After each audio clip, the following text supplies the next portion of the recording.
That's how you got into the business. What's up? My name is Aaron Aguilera, the hardcore kid, and got in the business, man, by this guy right here, El Jefe, man. We just one day went down to TJ, man, and just fell in love with it, man. Went down to the auditorium and just saw the craziness of the Rudos and the Technicos, just how the Rudos, the Rudos.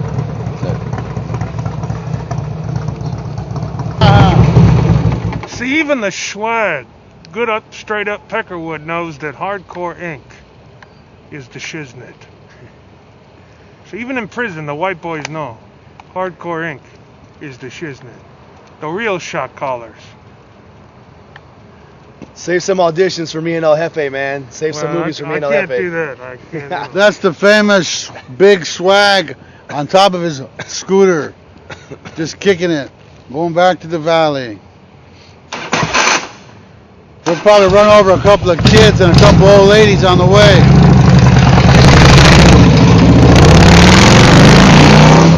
Greg said he's thinking about getting a freaking pound. Nah. For who? I don't want something, hamburger, fries, whatever. Put it on the wall and everything.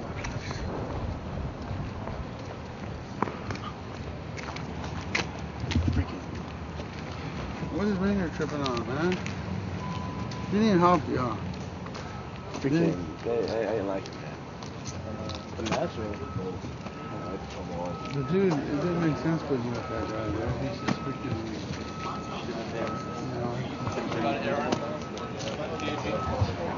I know.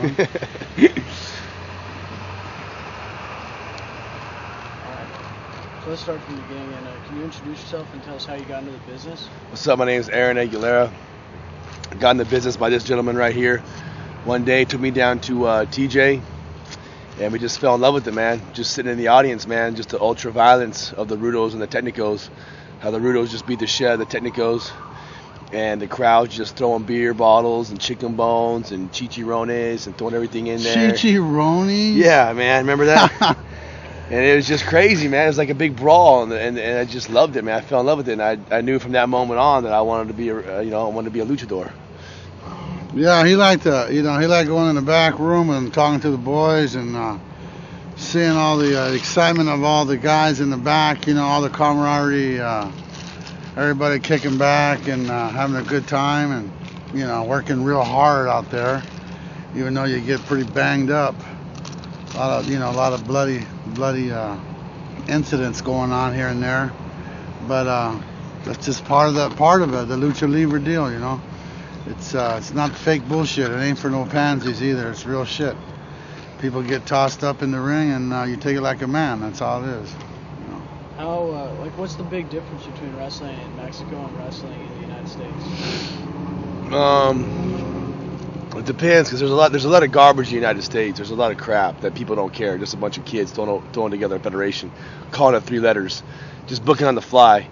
It just depends. You're talking about like WWE states and Mexico. It's night and day because they're so organized. They have it down, and every match has a booker.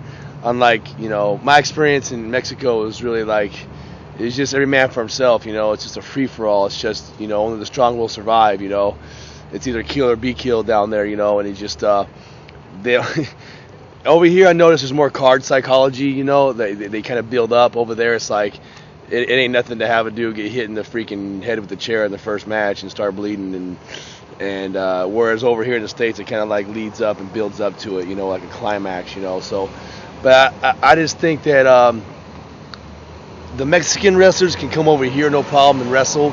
But the Americans, I notice, have a harder time going down there and wrestling because the transition's so crazy, and you got to be on your toes, man, because they'll take advantage of you. If they see any weakness in your eyes, they'll take advantage of you, man. What was it like working in the Indies and then getting up in the WWE, being on TV there? What was that like for you? It was a dream come true, man. It was, after paying my dues for so long, setting up the ring, sleeping in the car, baloney blowouts, man, having to pay your way to fly here, to fly there, 18-hour car rides, set up the ring, work for free, 18 hours back, so many times not getting paid, working 2, 3, 4 times a day, you know, all the training, all the bumps, everything, you know, finally you come down that ramp at WWE, it's just like, man, it was all worth it, you know. I finally reached my dream, you know. You know, I can be dead tomorrow and I can say, you know what, I made it, you know what I'm saying? I did a pay-per-view, worked with the top guy in the company, you know, was bodyguard with the second top guy in the company, you know, so it was great, man. It was a dream come true, man. What exactly happened? Like, why did you leave? I hurt my neck. And what kind of terms did you leave on with them? I left on good terms, man. I just, you know, I was wrestling on a house show, man, in Madison Square Garden. And I was really pumped up. It was my first time at the Gardens. I was really pumped up. I was really excited. I was wrestling Charlie Haas. He gave me a German suplex. I launched myself and landed on my head, and my whole left side went numb. I knew something was really wrong. Turned out I had 2 herniated discs. They had to put a metal rod in my neck. And, you know, Vince and Johnny said, you know, they just told me everything's cool, but we got to let you go, you know, because we don't know about the neck. The neck's real tricky. So, you know, I went out there, wrestled a pay-per-view with a broken neck, you know, and I thought maybe that might have a job for life, but you know, obviously they saw otherwise. But the good thing is I left on good terms. They told me as soon as my neck gets better to give them a call and they'll give me another shot, so that's cool. What was it like working in WWE backstage? Was there like politics that affected you, or were you not a part of that? I heard there's a lot of politics back there, but they were pretty happy with me. I was only at OVW for like 6 months, and I got brought up, you know, so they were pretty happy with me. Nobody played no ribs on me, you know. Nobody treated me like crap. All the, you know, the Dudleys, JBL, all the guys you hear horror stories about, they treated me nothing but utmost respect. They were very cool to me. Everybody accepted me. You know, Chavo knew me from the Indies, from Lucha. So did Eddie. So did Ray. Those guys liked me. Rob Van Dam knew me from SoCal. So everyone treated me really good, man. So I really didn't have no politics, man. They were happy with me, and they loved Carlito, man. Can you move over just like a foot, dude? I'm sorry, man. It's just This way? Yeah. It's just so dark right there. Alright. Like, was it your dream to be a pro wrestler since you were a kid, or how was that? Yeah, man. Ever since I was a kid, man, just living the dream, man. You know, just not a lot of people can say that they do it. You know, a lot of people go to work and they're looking at the clock and waiting for lunch. You know, waiting for their vacation time, waiting for Friday, but not me, man. You know, I'm living the dream. I want to do it ever since I was a little kid, and I'm doing it, man. How has the internet affected pro wrestling, in your opinion? I don't know. I don't really know too much about the internet. I'm still trying to find out more about it. I'm still not trying to learn about it. I know it's helped a lot of guys' career. You know, a lot of guys on the indie scene have got a lot of independent, you know, got a lot of internet hype and internet publicity, and it's helped their careers get booked and get their name out there, you know. But to me, you know, people really, the internet fans, I noticed, are usually not heavyweights. Usually the internet fans are, you know, smaller guys, and they have a tendency to root for smaller guys, which is why I think on the independent scene I've had a hard time getting over, because a lot of guys just player hate on me. Even though I can move around just as good as the smaller guys, they hate me already because I'm not a cruiserweight, you know, I'm not a little guy. So I noticed that the internet, I haven't really experienced too much love from the internet, from the boards, from the chat rooms, or from the guys that so-called know what they're talking about. They don't put me over too much, because, you know, I'm not one of their, you know, little Power Ranger, little flippy flop, you know, do 450s and stuff like that, you know. So they usually really don't like me that much, but, you know, whatever, they're not really paying my check, you know, and so it's all good, man.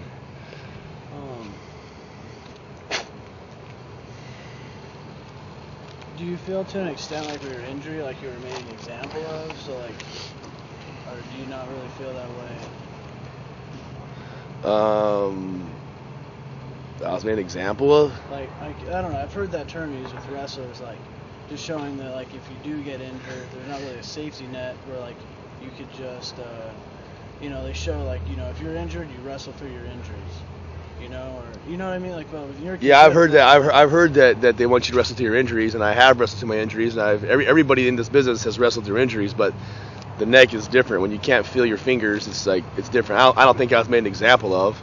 I just think I was just, everything happens for a reason. I had a set of unfortunate circumstances, and, you know, unfortunately, if it would have been my leg or my arm, they probably would have held on to me, but it's the neck. You don't know if the neck's going to come back, so they had to let me go. You know, they don't know if the neck's going to recover fully. So I don't think I was made an example of. Just, you know, just bad luck. And You know what I'm saying? It's just the devil trying to keep me down, you know, and I just got to prove that I'll be back and I'll be okay, man, 100%. Is there anybody in the business that held you back, or somebody you just totally dislike? Nah, man. I noticed in this business that if you show respect, you get respect. And whether it's been like the worst wrestlers in the world, the guys in the first matches that suck, that everybody just looks down upon and just walks right by them, I always go out of my way to shake everybody's hand, even those guys, even the runners, the guys that get your coats and your jackets and your robes and your hats, the guys that sweep the ring. I just showed everybody respect, man, and everybody from the hot dog guy to whoever, the popcorn guy, I show them all respect, and I've got nothing but respect back. So I haven't really found too many in particular people trying to hold me back. I know that there's a lot of promotions, like the bookers and promoters have player hated on me because for whatever reason I wasn't a big buffed up jacked up heavyweight, so they try to hold me down, not give me title shots. I mean, I can name you 3, 4, 5 federations that I was the best wrestler in and I should have had the belt, but for whatever reason I wasn't doing the backflips and I wasn't some big jacked up steroided out freak, so they don't want to give me the belt. So it's just player hating, dude. You can't do nothing about that. It's their loss, whatever. What's it like backstage in the WWE for everybody that wonders that? Backstage WWE is freaking awesome, man. It's just like, I don't know, it's just like you just gotta act like you belong, I mean, if you act like a mark, they'll treat you like a mark and you won't be there very long, You just gotta be respectful and be careful where you put your bag, be careful where you don't interrupt nobody when they're talking, and be very polite and respectful, and you just it's cool, man. It's great because I feel like I can learn from everybody, from the heavyweights to the cruiserweights to the referees to the announcers. You can learn from everybody. So it's just, to me, it was just fun just picking people's brains and just asking people like their opinion on this and that. What can I do better? What can I improve? What can I take out? What can I add? What can I minus? It was great for me because I was just like a walking dictionary, just trying to ask everybody questions and learn. And the food's great and they treat you good, and if you're an asshole, you won't be there very long and they won't treat you very good, but for the most part you conduct yourself good and you have no problems, man. What was Vince McMahon like dealing with him, like as a person? I didn't really have too much contact with Vince, but he just after my match at Armageddon, he just stood up and shook my hand and looked me in the eye and told me he's very proud of me, and he loves what I did for the business. And as I took him for the team, and he said he really appreciates that. He told me, quote, "I appreciate what you did for me and my family and the business today." And that, to me, that's the utmost compliment you could ever get. That's the man right there. And for him to tell me that was the best compliment I could have ever got. So that's really the only contact I have with Vince. So I can say it was pretty good.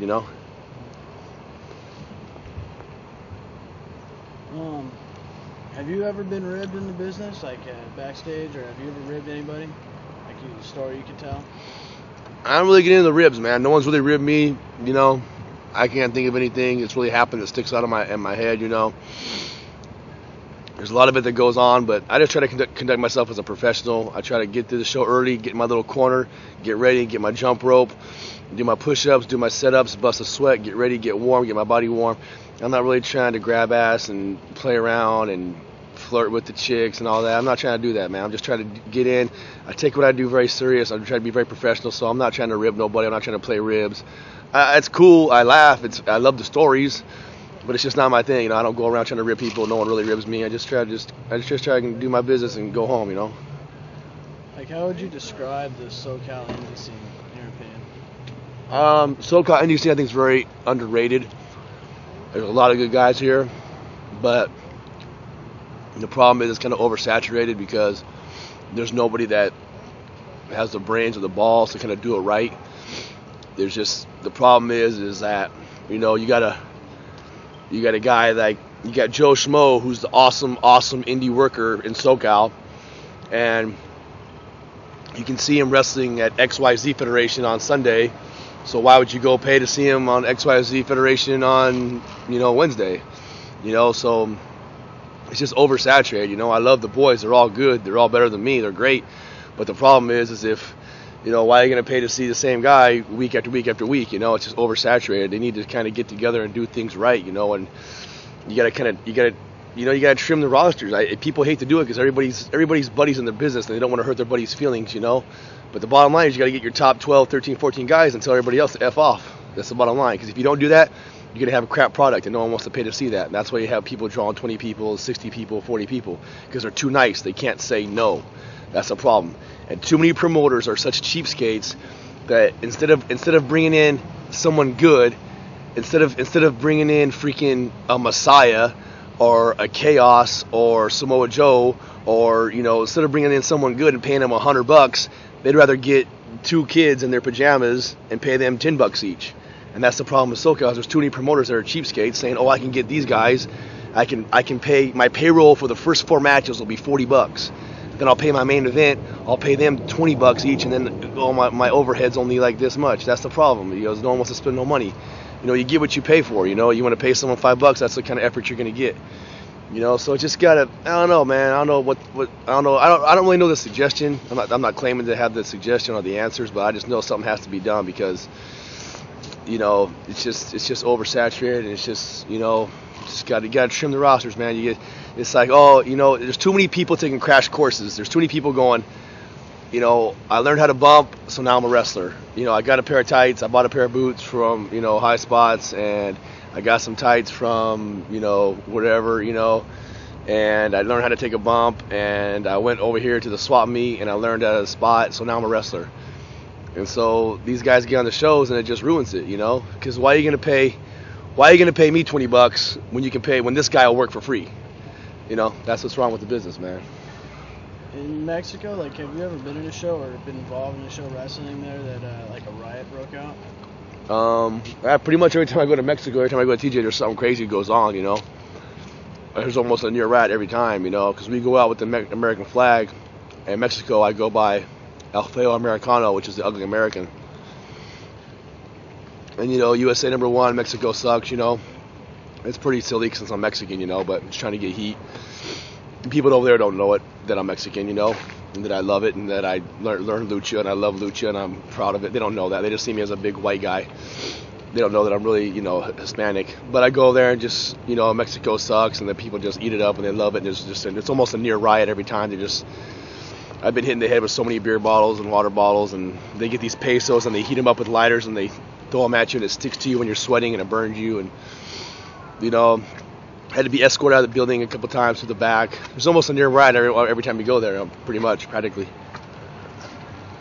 What's your opinion of, get like one more question with Yeah. you? Like, you were in Japan recently, right? Yeah. Like, what was it like over in Japan?